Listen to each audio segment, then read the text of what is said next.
Alors, regardez bien cet œuf. C'était d'abord un point, ce sera un poulet. Cyborg ne demande plus ce qui est premier historiquement. Pour Cyborg, une poule n'est que le moyen que l'œuf a trouvé de faire un autre œuf. Mais alors, se demande-t-il, peut-on faire porter ces petits par des matrices extérieures? Et qui seront les mères porteuses? Des matrices de babouins? Des utérus artificiels? Des femmes du Sud? Tout un chacun? La question de Cyborg n'est plus la production des œufs, mais bien la mobilisation, la définition, l'extension des poules. Qui veut, qui voudra couver? Alors ce texte est extrait de Cyborg Philosophie, écrit par Thierry Oquet. Avant de l'analyser plus précisément, précisons que Thierry Oquet a été maître de conférences en philosophie à l'université Paris-Ouest Nanterre La Défense et détient actuellement la chaire de philosophie à l'université Lyon 3 Jean Moulin. Ce ne sont donc pas les délires d'un technophile isolé, mais bien les propos assumés par un intellectuel en charge de la formation des futurs philosophes, des futurs étudiants en philosophie. Il faut également préciser que, contre toute apparence, ce paragraphe n'a rien d'ironique. Le personnage de Cyborg est pour Thierry Oquet le symbole de l'avenir qu'il se contente soi-disant de décrire. Le ton est typique de la philosophie d'anticipation qui cache sa fascination pour la technique sous une description apparemment neutre, ouverte. Plusieurs traits ressortent néanmoins, comme malgré lui, de ce paragraphe. Premièrement, on note un refus de toute filiation, de toute origine, de tout ordre historique. Je répète, Cyborg ne demande plus ce qui est premier historiquement. La naissance ne s'inscrit plus dans une histoire familiale nationale, elle est le résultat d'un processus technique. Deuxième point, la filiation est remplacée par une vision instrumentale de la génération. Je cite, « Une poule n'est que le moyen que l'œuf a trouvé pour faire un autre œuf. On ne naît plus, on est produit. » Troisième point par conséquence, la femme qui porte l'enfant est un instrument comme un autre qui peut être acheté ou même avantageusement remplacé par un autre instrument. Le problème qui se pose alors est bien résumé par la dernière question, qui veut, qui voudra couver? Cette question dépasse la question de la liberté des mères porteuses, qui voudra couver l'enfant d'un autre. Elle va beaucoup plus loin en mettant en lumière la remise en cause de la maternité elle-même. Qui voudra couver dès lors que la gestation n'est plus un mystère, mais un acte technique marchandable aisément remplacé par une machine? Quand la maternité se réduit à cela, il est bien normal que les femmes refusent de se laisser définir par leur pouvoir de donner la vie. Quand mon utérus est comparé à une machine, il est bien normal que je ne veuille pas être définie par mon utérus. On l'aura compris, la GPA, l'externalisation de la gestation, pose la question suivante. Quel rapport entre le corps féminin et la puissance technique? Nous répondrons à cette question en deux parties. Tout d'abord, une partie historique. Nous demanderons si la GPA est l'enfant bâtard des luttes féministes menées au XXe siècle.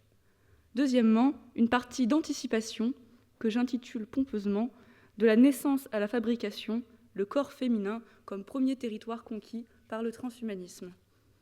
Premièrement, la GPA est-elle l'enfant bâtard du féminisme? Le recours aux mères porteuses montre bien toute l'ambiguïté des revendications d'émancipation féminine. D'un côté, on trouvera peu de féministes qui ignorent l'aliénation que représente la GPA. De l'autre, cette dernière n'est qu'une étape dans un processus plus global revendiqué par les féministes elles-mêmes, c'est-à-dire le processus de dissociation entre sexualité et reproduction. Nos adversaires fondent et fonderont leur argumentation sur cette ambiguïté. C'est pour cela qu'il faut s'y préparer. Et c'est pourquoi il est bon de savoir de quel héritage féministe la GPA est tributaire. J'emprunterai mon premier point à la question d'une étudiante posée au colloque qui s'est tenu à Sciences Po le 3 décembre 2014, intitulé « La maternité face au marché ». Une étudiante avait demandé à Marie-Jo Bonnet, féministe de la première heure, « La GPA n'est-elle pas la conséquence logique du slogan féministe « Mon corps m'appartient » ? En effet, ce slogan sous-entend que mon corps est à moi et que comme tel, je peux le louer, l'hypothéquer, le vendre comme bon me semble.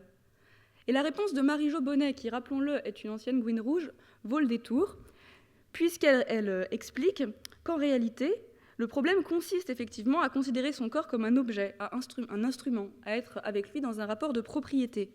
Mais ce slogan « Mon corps m'appartient » est en réalité la mauvaise traduction d'un slogan américain bien plus juste, donc pardonnez mon accent, « Our bodies, ourselves ». Nos corps, nous-mêmes. Nous sommes nos corps. Parce que nous ne sommes qu'un avec nos corps, l'intrusion de la technique et du marché ne peut être vécue que comme une violence, un viol presque. Cette intrusion de la technique dans le corps de la femme se traduit de manière très concrète dans les nouvelles technologies d'imagerie médicale.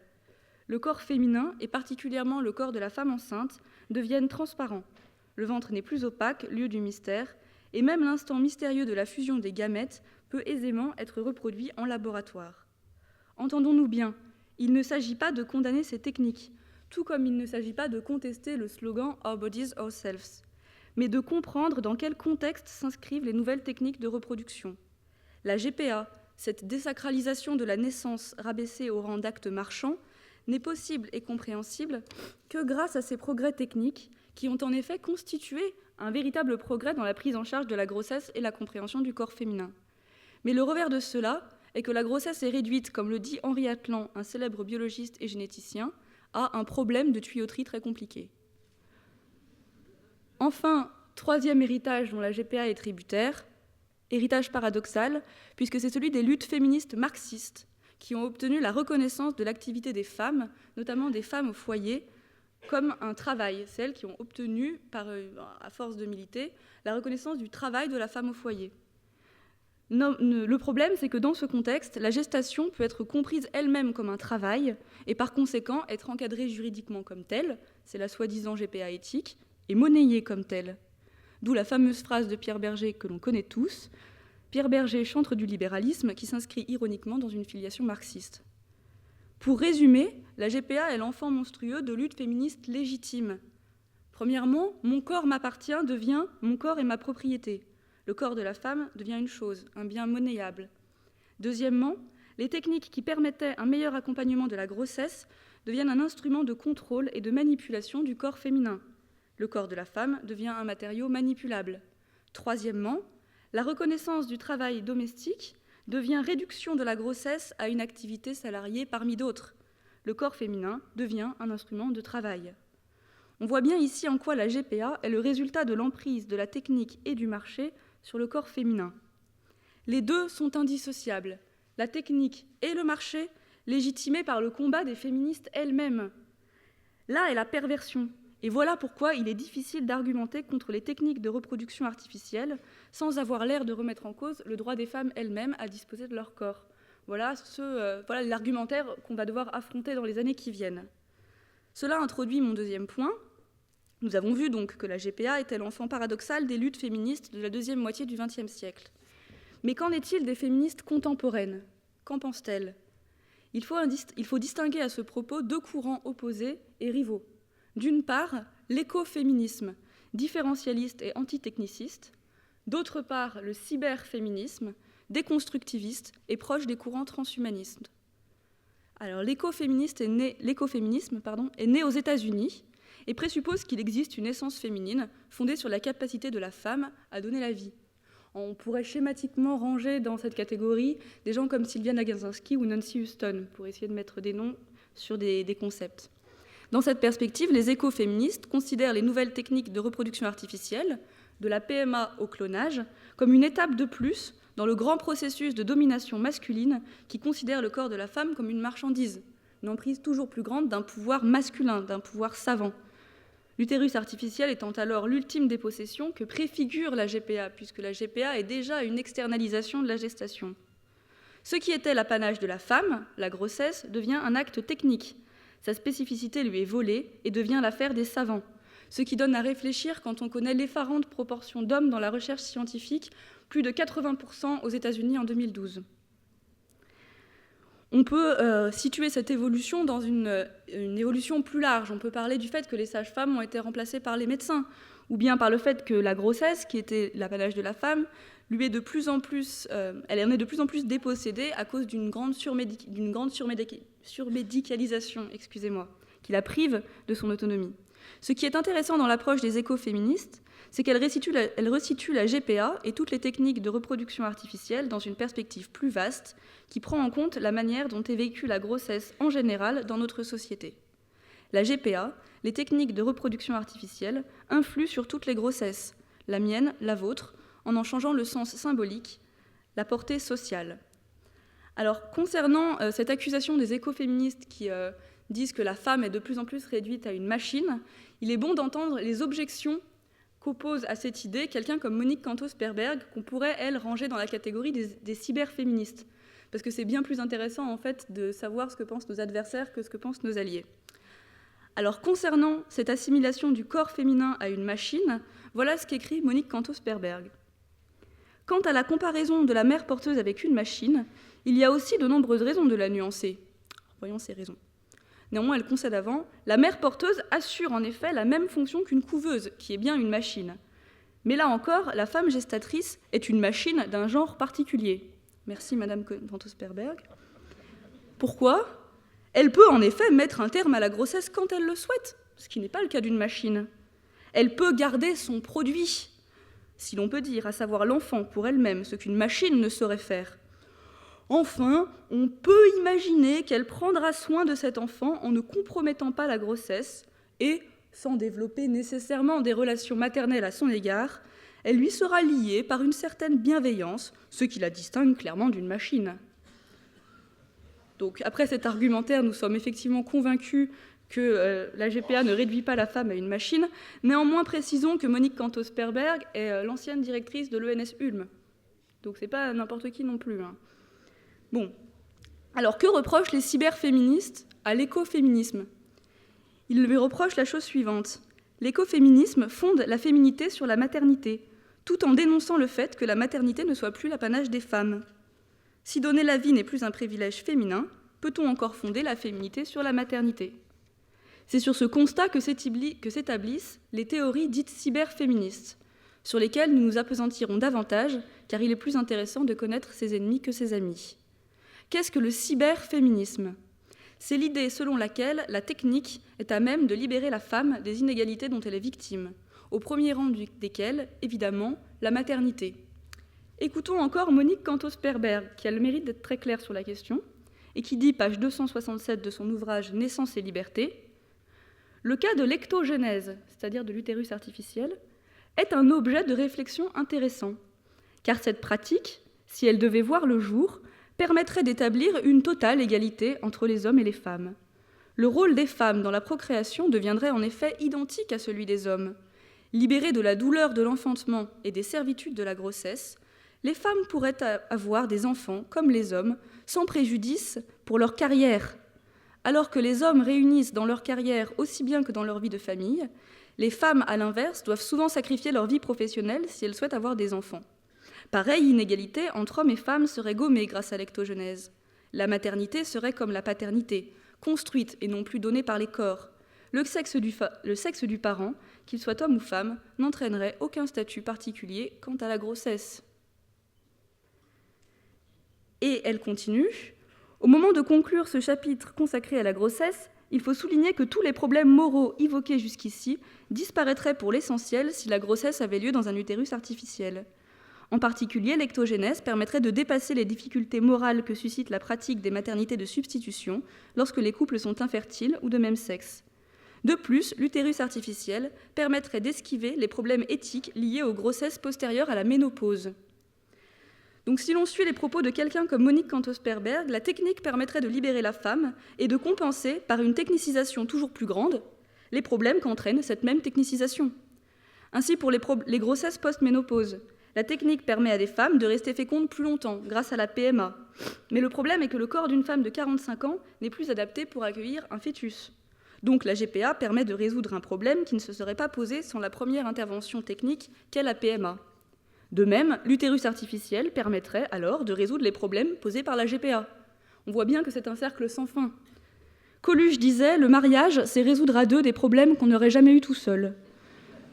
Nous pouvons le paraphraser en disant « Les techniques de reproduction artificielle permettent de résoudre des problèmes qu'on n'aurait jamais eus sans elles ».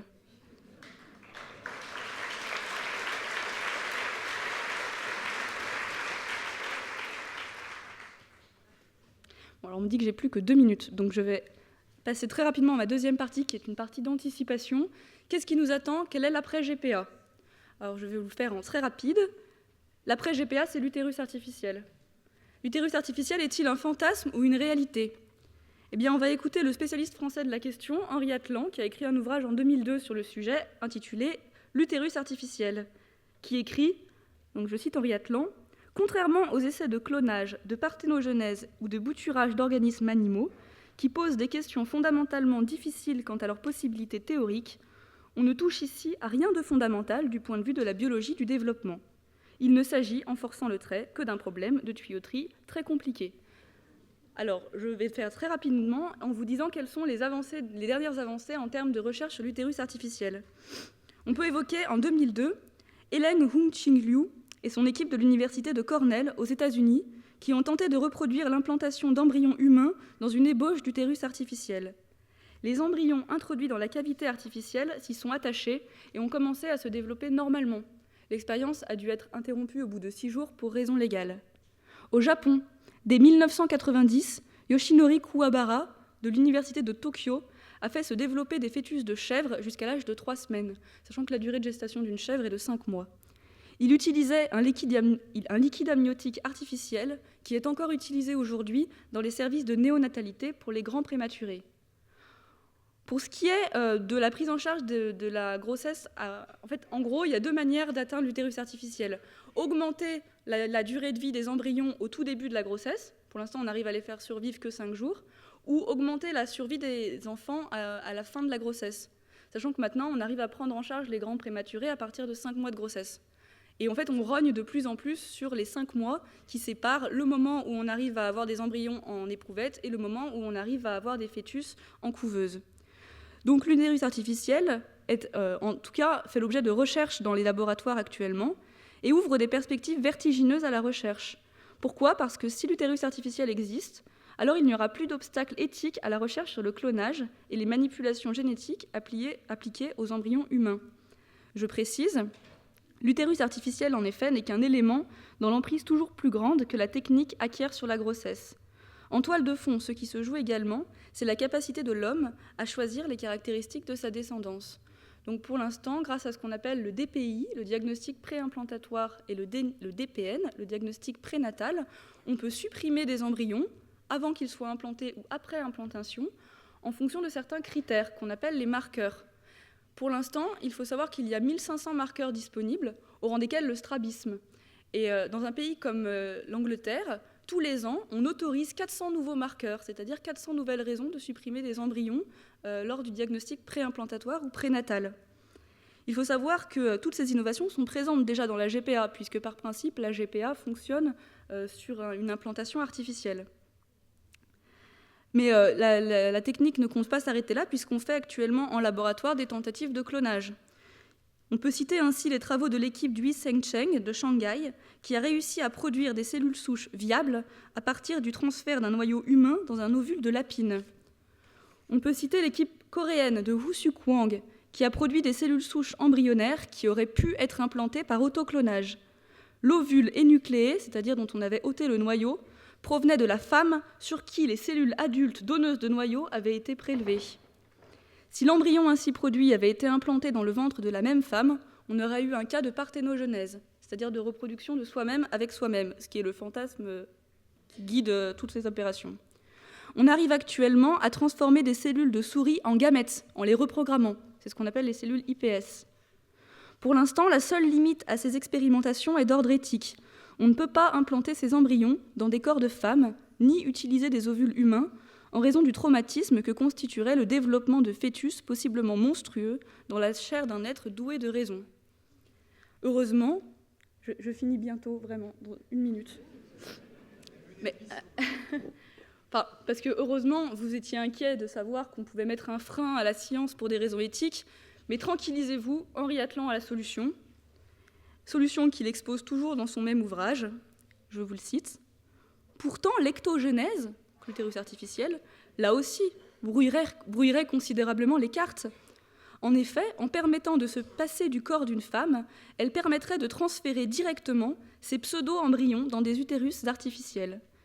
Dans ces conditions où une expérimentation humaine ne sera plus nécessaire, notez le futur et non pas le conditionnel, les biologistes résisteront mal à la tentation d'étudier pour voir comment et jusqu'à quel stade des organismes et lesquels pourront alors se développer.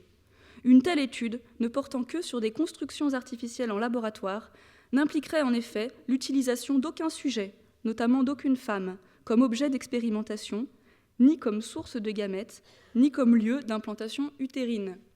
Donc merci Henri Atlan. Donc la femme, c'est une source de gamètes ou un lieu d'implantation utérine. On pourrait multiplier les exemples de ce genre, mais cela est inutile. Le but de notre propos est de montrer que, dans les laboratoires comme dans les universités, l'après-GPA se prépare. Un avenir où la technique bidouille le vivant, remplace la naissance et la nature. Le corps de la femme, en tant que lieu de la vie et de la naissance par excellence, est un terrain de prédilection pour ces apprentis sorciers. C'est même l'enjeu décisif de leur recherche. Quand l'humain ne sera plus né d'une femme, mais fabriqué en laboratoire, alors on pourra véritablement le modeler à notre guise. Les techniques de reproduction artificielle sont le cheval de Troie par lequel le transhumanisme pénètre dans la société via le vagin de ces dames.